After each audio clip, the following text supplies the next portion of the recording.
उत्तर प्रदेश चुनाव को लेकर कल जो रणनीति के साथ जेडीयू दिखाई दी उसमें 26 सीटों का ऐलान किया गया, लेकिन उम्मीदवार के नामों की घोषणा नहीं की गई, जिसके बाद बिहार में भी सियासी जो रार है वो छिड़ी हुई है और बार बार विपक्षी कह रहे हैं कि जेडीयू कहीं ना कहीं बैकफुट पर है। इस पूरे मामले पर हम बात करेंगे अपने वरिष्ठ सहयोगी शशि भूषण से। शशि जी, सीटों का ऐलान, उम्मीदवार नदारद, कैसे देख रहे हैं?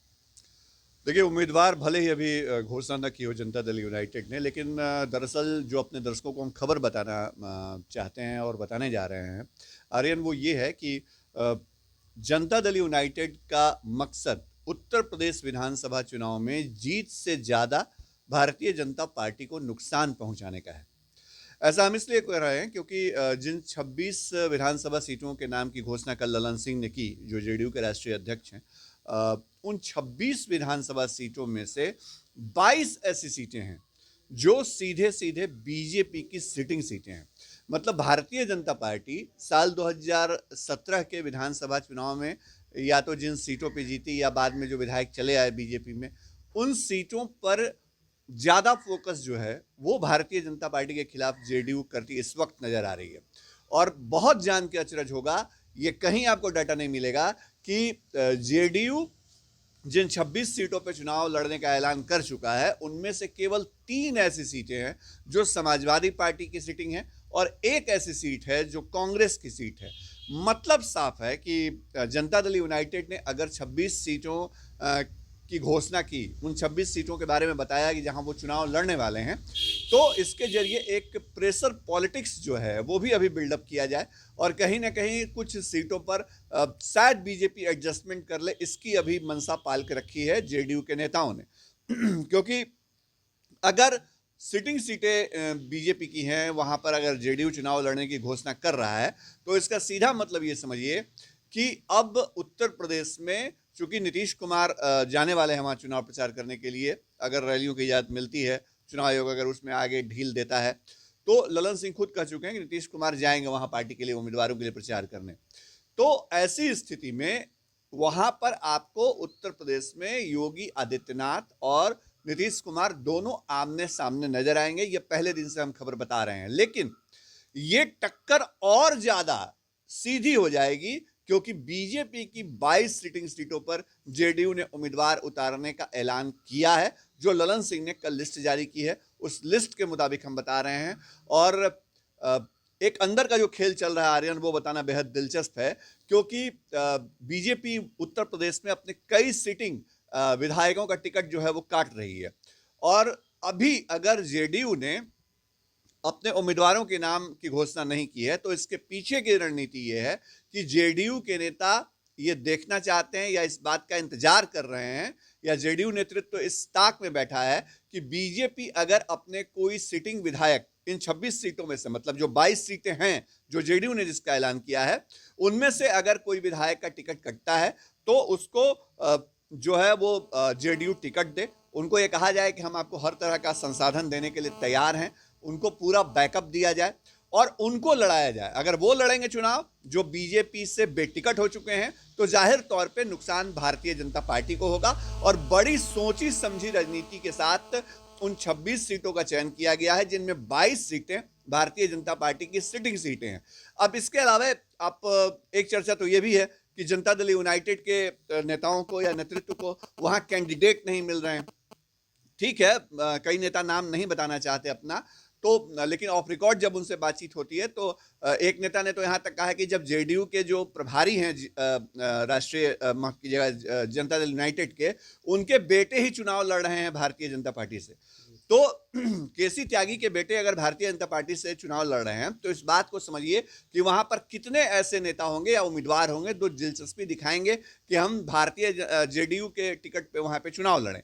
तो ये भी चर्चा है, ये जेडीयू के अंदर के ही नेता कह रहे हैं जब उनसे ऑफ रिकॉर्ड बातचीत होती है तो। लेकिन भारतीय जनता पार्टी के खिलाफ जो दांव ललन सिंह या नीतीश कुमार या जनता दल यूनाइटेड आजमाने जा रहा है उत्तर प्रदेश में, उसका हमको जो सीधा और सीधा मकसद दिखता है वो दिखता है कि भारतीय जनता पार्टी को नुकसान वहां पहुंचाया जाए। 22 सिटिंग सीटें भारतीय जनता पार्टी की हैं, जिसके खिलाफ जेडीयू जो है वो उम्मीदवार देने का ऐलान कर चुका है। एक बड़ा सवाल यह है कि ललन सिंह ने साफ तौर पर यह कहा था कि हम भाजपा के साथ चुनावी मैदान में होंगे, और जो पूरा उन्होंने प्लानिंग बताया उसमें आरसीपी सिंह को आगे रखा, कहा आरसीपी सिंह ही तय करेंगे, फाइनलाइज करेंगे। लेकिन कल जब वक्तव्य आया, प्रेस कॉन्फ्रेंस हुआ, तो उन्होंने कहीं ना कहीं जो सवाल खड़े किए वो बताता है कि आरसीपी सिंह की भूमिका बहुत कमज़ोर थी। उन्होंने कहा कि हम आरसीपी सिंह के भरोसे बैठे थे और कुछ समझौता नहीं हो पाया। तो इसको कैसे देखिए आर्यन, ये जेडीयू का अंदरूनी खेल है। हमने कल भी अपने दर्शकों को बताया था, और एक बार फिर जो दर्शक इस वक्त हमारी इस रिपोर्ट को देख रहे हैं उनको ये बात समझ लेना चाहिए कि जेडीयू के अंदर कौन सा खेल चल रहा है। इस खेल की शुरुआत आज नहीं हुई है। इस खेल की शुरुआत उसी वक्त हो गई थी जब केंद्रीय मंत्रिमंडल में जनता दल यूनाइटेड शामिल हुआ था। यह बात सबको पता है कि जेडीयू में केंद्रीय मंत्री बनने वाले कितने दावेदार थे, लेकिन किसी को जगह मिली नहीं। चर्चा तो यह भी है कि जिन लोगों का नाम आगे किया गया उनके नाम पर भारतीय जनता पार्टी ने सहमति नहीं दी, अब उनको बाद में दूसरी जगह मतलब एडजस्ट किया गया। लेकिन आरसीपी सिंह भारतीय जनता पार्टी के पसंद थे, इस बात से इंकार नहीं किया सकता, और यही वजह रही कि केंद्रीय कैबिनेट में मोदी मंत्रिमंडल में आरसीपी सिंह को जगह मिली। अब आरसीपी सिंह इकलौते ऐसे चेहरे जनता दल यूनाइटेड से हुए जो अभी केंद्रीय कैबिनेट में हैं। तो इसकी शुरुआत तो उसी वक्त हो गई थी जो जेडीयू के अंदर आप कह सकते हैं, सीधे सीधे हमको कोई गुरेज नहीं है कहने में, कि ललन सिंह बनाम आरसीपी सिंह की जो बात आती है उसकी शुरुआत हमने देखा जुलाई महीने में ही हो गई थी। लेकिन अब आप याद करिए, आप जो सवाल पूछ रहे हैं कि आरसीपी सिंह को जिम्मेदारी दी गई थी, ये जिम्मेदारी कब दी गई थी, इस बात को भी याद करिए। जो दर्शक नहीं याद कर पा रहे हैं या भूल गए हों उनको हम बता दें। देखिए, पटना में राष्ट्रीय परिषद की बैठक हुई थी। राष्ट्रीय परिषद की बैठक में माफ कीजिएगा, जनता दल यूनाइटेड के तमाम नेता बोल रहे थे। यूपी चुनाव को लेकर के बात हो रही थी। आरसीपी सिंह ने कहा कि बीजेपी से संबंध हमारे अच्छे हैं, रिश्ते अच्छे हैं। उसके पहले काफ़ी बातें हुई कि नॉर्थ ईस्ट में हमारे साथ क्या किया, सिक्किम में हमारे साथ क्या किया बीजेपी ने, हमारे विधायकों को तोड़ लिया। तो ये सारी बातें जब हो रही थी तो आरसीपी सिंह ने कहा कि भारतीय जनता पार्टी हमारी सबसे अच्छी सहयोगी है और हम उसके सबसे लॉयल पार्टनर हैं, तो भारतीय जनता पार्टी के साथ मिल करके हमको आगे अपना विस्तार देखना चाहिए। उस वक्त इन 5 राज्यों में विधानसभा चुनाव को लेकर भी चर्चा हुई थी राजनीतिक प्रस्ताव के दौरान। लेकिन उससे आगे बढ़िए, और तो ललन सिंह ने उसी बैठक में, जब ललन सिंह के बोलने की बारी आई, वो राष्ट्रीय अध्यक्ष बन चुके थे, तो उसी बैठक में ललन सिंह ने यह कह दिया कि आरसीपी सिंह जो कह रहे हैं हम उसका स्वागत करते हैं, और आरसीपी बाबू ही बीजेपी नेताओं से बात करें उत्तर प्रदेश में कैसे अलायंस होगा, गठबंधन होगा। तो पासा जो है ना राजनीति में, वो बहुत टाइमिंग परफेक्ट था, और उसी दिन वो पासा फेंक दिया गया था कि आरसीपी सिंह के कंधे पे जवाबदेही आ गई। अब आरसीपी सिंह तो लगातार कह रहे थे, शुक्रवार तक कह रहे थे कि हमारी बातचीत हो जाएगी, हम होपफुल हैं कि कैसे हमारा अलायंस हो जाए बीजेपी के साथ, लेकिन वो हुआ नहीं। उस पर आगे बात करेंगे कि क्यों जेडीयू को एडजस्ट नहीं किया भारतीय जनता पार्टी ने। लेकिन अगर ये नहीं हुआ तो आरसीपी सिंह को तो मौका मिल गया, ये तो माफ कीजिएगा ललन सिंह को मौका मिल गया। और ललन सिंह पहले से ही ये तय करके बैठे थे, उनको पता था कि भारतीय जनता पार्टी हमको उस हद तक जेडीयू को एडजस्ट नहीं करने जा रही है, उत्तर प्रदेश में पहले भी नहीं किया है, और अगर नहीं करने जा रही है तो अगर जिनके कंधों पे जिम्मेदारी दी जाएगी तो उनकी असफलता भी सामने आएगी या उनको असफल भी बताया जाएगा। तो ये सब कुछ बहुत पहले से हो रहा था। जेडीयू के अंदर जो एक खेल चल रहा है, उस खेल का ही ये एक हिस्सा है जो कल बयान आया ललन सिंह का आरसीपी सिंह को लेकर के। उन्होंने देखिए 3-4 बार उन्होंने कल रिपीट किया, उन्होंने कहा कि हो जाएगा। आरसीपी सिंह ऐसा कह रहे थे। ये सबको पता है कि आरसीपी सिंह होपफुल थे। आरसीपी सिंह किससे बात कर रहे थे ये हमको नहीं पता है, लेकिन खबरें तो ये भी है कि बीजेपी ने कह दिया कि 1-2 सीट लेना है तो लीजिए वरना जाइए। अब इसको कोई जेडीयू का नेता खुल करके बोल नहीं रहा है, लेकिन जो दांवपेच है जेडीयू के अंदर, वो दांवपेच अब खुल करके सामने आया है, और आगे आने वाले दिनों में ये बातें और बढ़ेंगी, कम नहीं होने वाली हैं। आर्यन, देखिए, निश्चित तौर पे एक और सवाल ये है कि मुकेश सहनी ने जब उत्तर प्रदेश में चुनावी तैयारी करने लगे तो बोचहां जहां उपचुनाव होने हैं उसको लेकर मुकेश सहनी को आंख दिखाना शुरू किया गया। अब जब जेडीयू महत्वपूर्ण सीटों पर बीजेपी के खिलाफ उम्मीदवार दे रही है तो इसका असर क्या आने वाले समय में एमएलसी चुनाव बिहार में होने वाले हैं, नीतीश कुमार बैकफुट पर नजर आ रहे हैं, तो बिहार में भी सियासी घमासान देखने मिलेगा? नहीं, बिहार में तो बयानबाजी चल ही रही है ना। आप देखिए, अजय निषाद जो है मुकेश सहनी से भिड़े पड़े हैं, ये बात सबको पता है। लेकिन एक और सवाल बचता है आर्यन, वो ये कि भारतीय जनता पार्टी ने आखिर जेडीयू अगर वहाँ 22 सीटों पर सीधे बीजेपी के कैंडिडेट के खिलाफ उम्मीदवार देने वाली है जैसा उसने कहा है, तो आखिर जेडीयू ने को क्यों एडजस्ट नहीं किया भारतीय जनता पार्टी ने? देखिए, जनता दल यूनाइटेड बिहार में राजनीति करती रही है, लेकिन इस बार बिहार में जेडीयू की स्थिति क्या है ये बात किसी से नहीं छिपी है।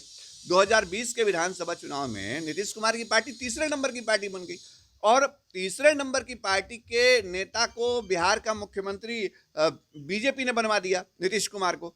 लेकिन उसके बावजूद आप देखिए, अगर उत्तर प्रदेश में आप दावा करते हैं तो उत्तर प्रदेश में आपका वजूद क्या है, आपका राजनीतिक दखल क्या है, आपका संगठन कैसा है, आपने कितना वहां काम किया। मेरा तो ये मानना है कि उससे ज्यादा जो जेडीयू के लोग दावा कर रहे हैं ना, उससे ज्यादा फिलहाल मजबूत स्थिति में तो हमको लगता है मुकेश सहनी वहां अपीयरेंस दे रहे हैं।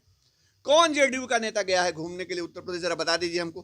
केसी त्यागी जाते हैं, बैठ के करके आते हैं, राष्ट्रीय अध्यक्ष गए हैं, नीतीश कुमार गए हैं, या कौन गए हैं जेडीयू के? तो आप जो दावा कर रहे हैं वो दावा दिखना भी चाहिए भारतीय जनता पार्टी के नेताओं को, तो वो दावा दिखा नहीं है। कारण, जब आपने 2017 में विधानसभा चुनाव हुए थे आर्यन, और हमको याद है उस वक्त आरसीपी सिंह घूमते थे और वहां आरसीपी सिंह को एक तरह से उस समय चर्चा हो रही थी कि वो फेस होंगे उत्तर प्रदेश में सीएम के जेडीयू की तरफ से, तो वो सारी तैयारी उन्होंने की। लेकिन अंतिम में 2017 में क्या हुआ, नीतीश कुमार ने वहां कैंडिडेट ही नहीं दिया, मतलब जेडीयू चुनाव मैदान में उतरी नहीं। और यही मार्च और फरवरी का महीना था जब चुनाव हुए थे। और क्या हुआ 2017 में? उसके बाद 2017 में बिहार में सत्ता परिवर्तन हो गया, नीतीश कुमार वापस से एनडीए में आ गए जुलाई के महीने में। और तो नीतीश कुमार शायद उन चीज़ों को रीड कर रहे थे। सियासी जानकार तो ये भी मानते हैं, हमें भी ऐसा लगता है कि उन्होंने रीड आउट कर लिया था कि भविष्य में बीजेपी के साथ जाना है तो भाई चलिए यूपी में हम, अगर हमारी तैयारी भी है तो हम उस तौर पे चुनाव में नहीं उतरते हैं, और नहीं उतरे वो, ये सबको पता है। लेकिन उसके पहले जब लड़े थे तो क्या स्थिति थी उसको भी समझिए। 2012 में 200 सीटों पर उम्मीदवार उतारा इन्होंने, जमानत नहीं बची किसी उम्मीदवार की। तो आप किस बिना पर, किस आधार पर दावा कर रहे हैं? और दावा किससे कर रहे हैं? दावा उससे कर रहे हैं जो उत्तर प्रदेश में एक बड़े बहुमत के साथ 5 साल से सरकार चला रहे हैं, भारतीय जनता पार्टी। और एक बार फिर उनके लिए सबसे बड़ी चुनौती है कि यूपी में कैसे वो सरकार की वापसी सुनिश्चित करें। तो इन तमाम चीज़ों के बीच जेडीयू का जो दावा है ना, वो दावा बहुत हमको जमीन पे दिखता नहीं है। और जब हमको नहीं दिखता है, ठीक है चलिए हम मान लीजिए कि हम पत्रकार हैं, हमको नहीं दिख रहा है, लेकिन भारतीय जनता पार्टी उसको कैसे देखे, क्यों देखे? तो उन्होंने देखा नहीं उस तौर पे, इसको किसी ने कोई बात की नहीं। अगर इतना ही था कि आरसीपी सिंह के ऊपर जिम्मेदारी नहीं दी जा रही थी या नहीं दी जाती तो ललन सिंह खुद बात कर लेते जेडीयू के नेता, बीजेपी के नेताओं से, नीतीश कुमार बात कर, किसी ने बात की नहीं। और उत्तर प्रदेश में बात क्या नहीं की, देखिए परिषद में कोई बात करने के लिए तैयार नहीं है। जो आप सवाल कर रहे थे कि विधान परिषद चुनाव में क्या होने वाला है, रात में मीटिंग हुई बीजेपी कोर कमेटी के सामने। उसके बाद रात में विजय चौधरी जो जेडीयू कोटे से मंत्री हैं और सीनियर नेता हैं, उनको जिम्मेदारी दी गई है। ललन सिंह बात नहीं कर रहे हैं बीजेपी के बिहार के नेताओं से, जो प्रदेश अध्यक्ष हैं वो बात नहीं कर रहे हैं, जो आरसीपी सिंह है वो बात नहीं कर रहे हैं, नीतीश कुमार बात नहीं कर रहे हैं। बात कौन कर रहे हैं? बात विजय कुमार चौधरी कर रहे हैं। और कल तारकिशोर प्रसाद और संजय जायसवाल के साथ उनकी मीटिंग हुई। अब मामला बीजेपी के केंद्रीय नेतृत्व तक है। तो कई सारी चीज़ें जो है वो उलझी पड़ी हैं। लेकिन जो उत्तर प्रदेश चुनाव में जेडीयू का दावा है, उस दावे के मुतल्लिक हम ये बता रहे हैं कि जो 26 सीटों पे जेडीयू ने ऐलान किया है वो बहुत बड़ा दांव है।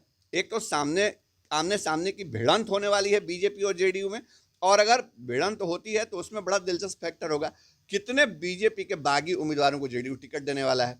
और सबसे बड़ी बात कि ये प्रेशर पॉलिटिक्स जो अभी उम्मीदवारों के नाम के ऐलान के पहले जेडीयू ने बिल्डअप किया है बीजेपी पे, क्या वाकई इसका जमीन पे कोई असर दिखेगा? क्या बीजेपी उनको एडजस्ट कर लेगी? ये कई सवाल हैं जिनका भी जवाब मिलना है। लेकिन वक्त तेजी से गुजर रहा है और यूपी में जो दांव है वो दांव ना केवल बीजेपी के साथ जेडीयू के नेता खेल रहे हैं, बल्कि पार्टी के अंदर भी एक खेल जो है वो चल रहा है। आर्यन, तो निश्चित तौर पर अगर बात की जाए तो जिस तरीके से इस वक्त यूपी में जेडीयू ने अपना ऐलान किया और भारतीय जनता पार्टी जो तवज्जो नहीं दे रही है, उसके बाद कई जो सियासी सवाल हैं वो टहल रहे हैं। और कहीं ना कहीं एक जो प्रेशर पॉलिटिक्स है वो जेडीयू बीजेपी को उत्तर प्रदेश में दिखाना चाहती है, क्योंकि दूसरी तरफ बिहार में भी जो उठापटक है, लगातार नीतीश कुमार के ऊपर बयानबाजी की जा रही है। तंत्र मंत्र के बादशाह, भारत के जाने माने सर्वश्रेष्ठ गुरु खान जी, मिलेगा हर समस्या का समाधान गारंटी के साथ। मेरी बेटी की शादी के लिए बहुत से रिश्ते आते थे, पर कोई न कोई अड़चन पड़ जाती थी। इसी वजह से मेरा पूरा परिवार बहुत परेशान था। बाबा जी की दुआओं से आज मेरी बेटी एक बड़े घर की बहू बनी।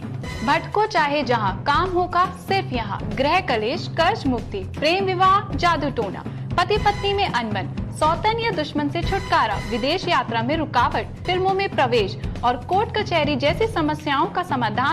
सभी समस्याओं का समाधान गुरु खान जी। अभी कॉल करें 9821707996। वो भी देखा जा रहा है और नीतीश कुमार को बैकफुट पर बताया जा रहा है